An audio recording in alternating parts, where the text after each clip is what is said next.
Hello, my dear friends. How are you doing? Hope you are having an amazing day and not having to deal with drama. Ready for new stories I have for you today? Let's go to the first one. And don't forget to listen to the end of the story, guys, to hear my insights. Enjoy the stories. And don't forget to like and subscribe. And of course, don't forget to leave a comment. I, 24 female, lost my mother when I was 13. She was a loving, hard-working woman. And one of the things she was most proud of was the college fund she had set aside for me. Even though we weren't rich, she was determined to make sure I could get a good education without being buried in student loans. She always told me how important education was, and she did everything in her power to save up for me. I was her only child, and she made sure I knew that this college fund was her legacy for me. After my mother passed, my father remarried within a year to Susan, 52 female, my stepmother. Susan brought along her daughter, Jessica, 29 female, my stepsister, who was 19 at the time and already a single mother of 2 kids. Jessica's baby daddy was completely out of the picture, and she had no stable income or education to support herself and her kids. Despite my reservations, I tried to be accepting of my new family, but things quickly went downhill. When I turned 17, it was time for me to start applying to colleges. I had worked hard in high school, got decent grades, and was excited about the prospect of attending university. But when I brought up the topic of my college fund with my dad, I noticed he and Susan were both acting strangely. They kept putting off the conversation, saying we'd talk about it later. Eventually, I sat them down and insisted on discussing it. That's when they dropped the bombshell. My college fund was gone. It turns out, my father and Susan had decided that Jessica needed the money more than I did because she was struggling as a single mom and wanted to go back to school herself. They didn't tell me. They didn't ask me. They just took the money my mother had saved for me and used it to pay for Jessica's education, as well as some of her living expenses and childcare. I was in absolute shock. I couldn't believe that not only had they stolen from me, but they had done so without even considering how it would affect my future. When I confronted them, they gave me a bunch of excuses, saying that family takes care of each other and that Jessica had more urgent needs than I did at the time. Jessica's education didn't even last long. She dropped out after less than a year and went back to doing nothing productive with her life. The money my mother worked so hard to save for me was completely wasted. But by that point, the damage had already been done. I was devastated, and our relationship was never the same after that. I still finished high school with good grades, but without the college fund, my plans had to change. I ended up going to a community college while working part-time jobs to support myself. I made it through, but I'll be honest, it was tough. I struggled financially, and I often thought about how much easier things would have been if my father and Susan hadn't stolen my future from me. Despite all of this, I tried to maintain some form of a relationship with my father, but I kept my distance from Susan and Jessica. Every interaction with them felt like a reminder of how I had been robbed of opportunities for their benefit. Jessica continued to live her chaotic lifestyle, going from one bad relationship to another, never holding down a job for long, and generally relying on Susan and my father to support her and her kids. Fast forward a few years. I'm now 24. I've managed to get my degree in accounting, thankfully without drowning in student debt, and I've started building a life for myself. I'm doing okay financially. I have a good job, and I've worked hard to become independent. Here's where the current drama begins. About a year ago, Jessica's life took a serious downward turn. She got involved with D, and things spiraled out of control fast. Her kids, now 10 and 8, were being neglected, and social services eventually stepped in. Jessica ended up going to rehab after she was arrested for possession. For the past year, my father and Susan have been looking after Jessica's kids. I felt bad for the kids, but I've kept my distance because, frankly, I've had enough of the drama. I wasn't going to let myself get sucked back into the mess they've created. However, last week, my father and Susan called me, saying they needed to talk urgently. I agreed to meet them, thinking they wanted to discuss Jessica's situation or maybe ask for financial help, which, frankly, I wasn't eager to give. But when I sat down with them, I was completely blindsided by their request. They told me that now that Jessica was in rehab, they couldn't handle taking care of her kids anymore. They're both in their 50s, and apparently, it's too much for them to manage 2 young children full-time. They said it was time for me to step up as part of the family and take responsibility for the kids.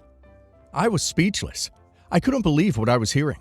After everything they had done to me, stealing my college fund, prioritizing Jessica's needs over mine for years, they were now asking me to raise her kids? Kids I barely had any relationship with, and whose mother had been the cause of so much pain in my life. I sat there in stunned silence for a moment, trying to process the sheer audacity of their request. Then, my father dropped the final bombshell. They wanted me to use whatever financial resources I had to help raise the kids, because, as they put it, family takes care of each other. He even had the nerve to suggest that the money I had been saving from my job could be used to support the kids, just as they had helped Jessica when she needed it most. That was when I couldn't hold it in any longer. I laughed. I really laughed. It wasn't just a chuckle or a snicker. It was one of those deep, uncontrollable laughs that comes from a place of disbelief and pure frustration. I laughed so hard that my father and Susan just stared at me, dumbfounded. After my laughter subsided, I finally spoke. I told them that the idea of me stepping in to raise Jessica's kids was absurd, especially considering how they had treated me over the years. I reminded them of how they had stolen my college fund and given it to Jessica without my knowledge or consent. I told them how I had to struggle to make ends meet and work my way through college while Jessica dropped out and did nothing with the money they gave her. And now, I said, you want me to sacrifice my life for Jessica's kids? After everything you put me through, do you honestly believe I owe you or Jessica anything?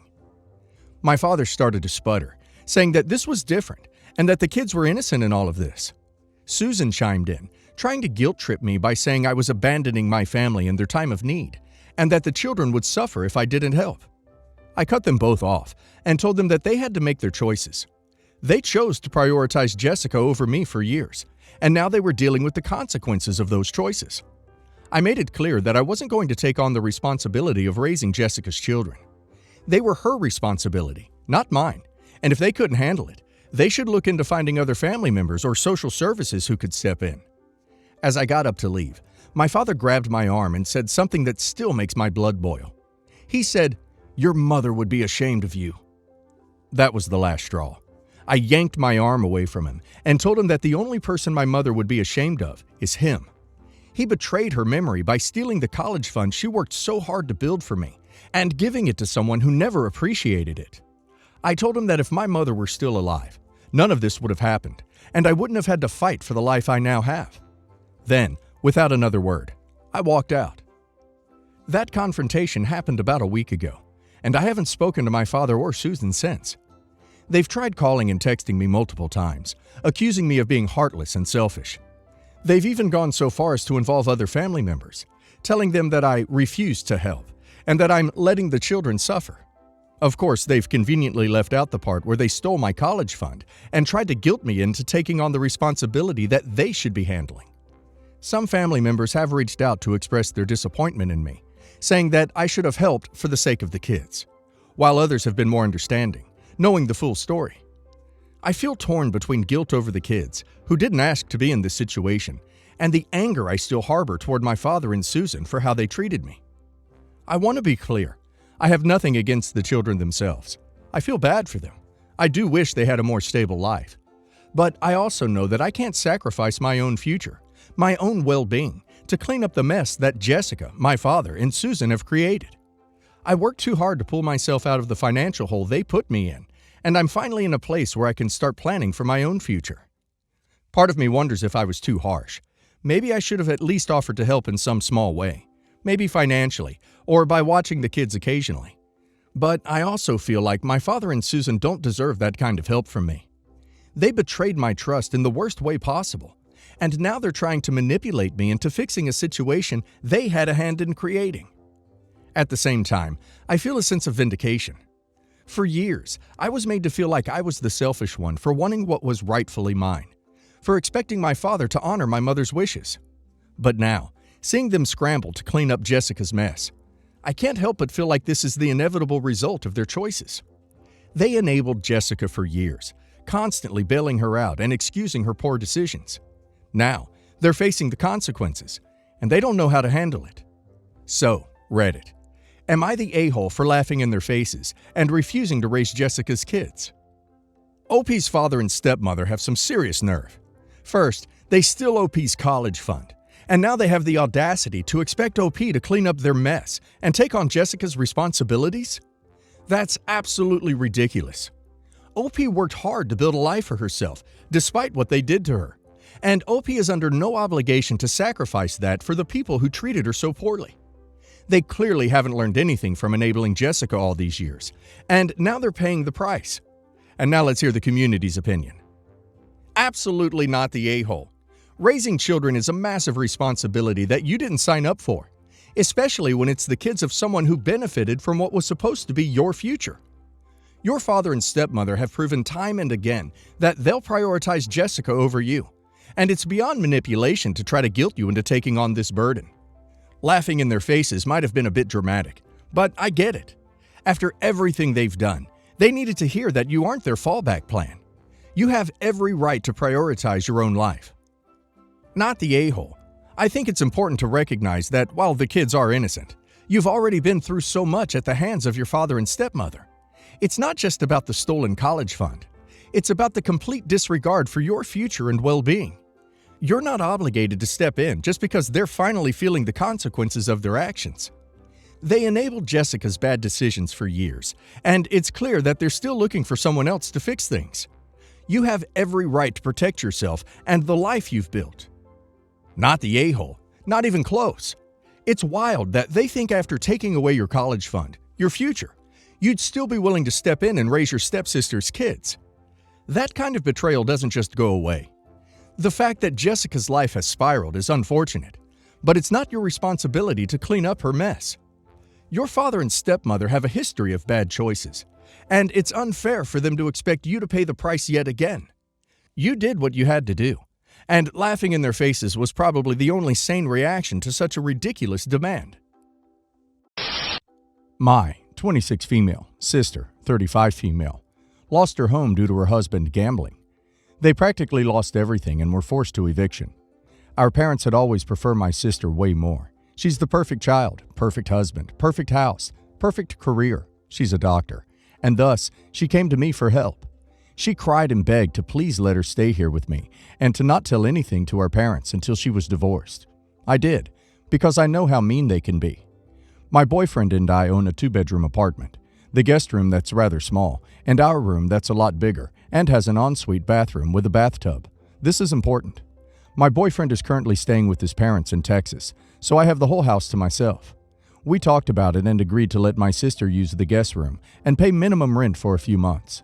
Everything was fine at first, until a few weeks ago when we had some problems with the bathroom my sister uses, and she had to use mine.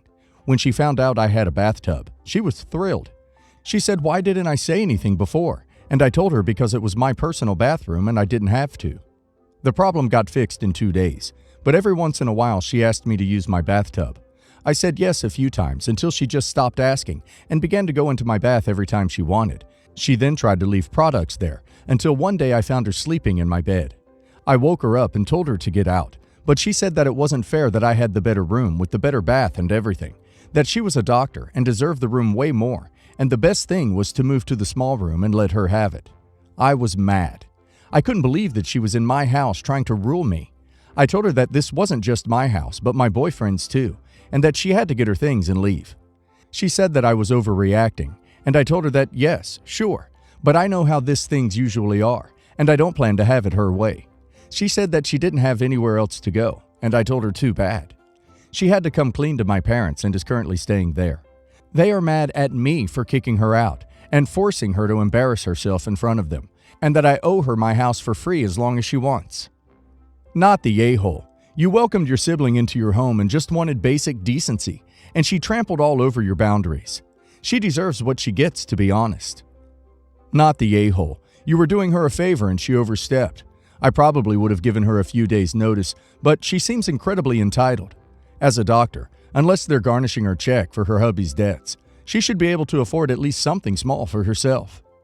Oh wow, your parents are so blinded by their golden child rhetoric, they can't even see how ludicrous they're being.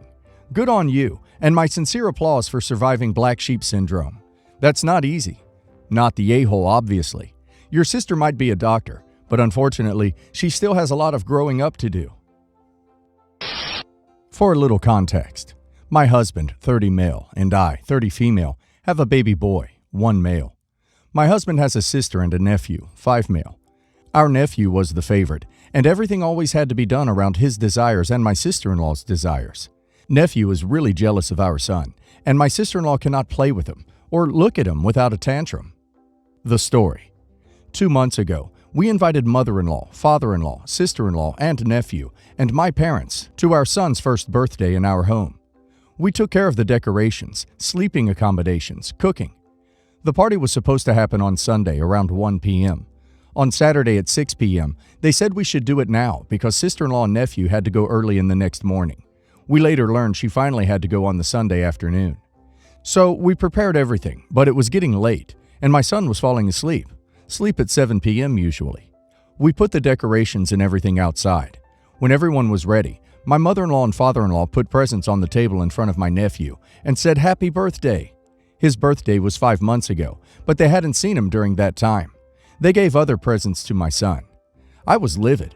My nephew was opening the presents, everyone was looking at him, and my son was sleepy and nobody looked at him, except husband and my family. As he was tired too, I said I was putting son to sleep and went inside without finishing to open the presents. When I came back, nephew was always asking to open my son's presents and said he didn't have enough. I roll. He is spoiled. Prior to this, he had spent the day saying it was his birthday, not my son, and we explained it was not, but looks like he was right.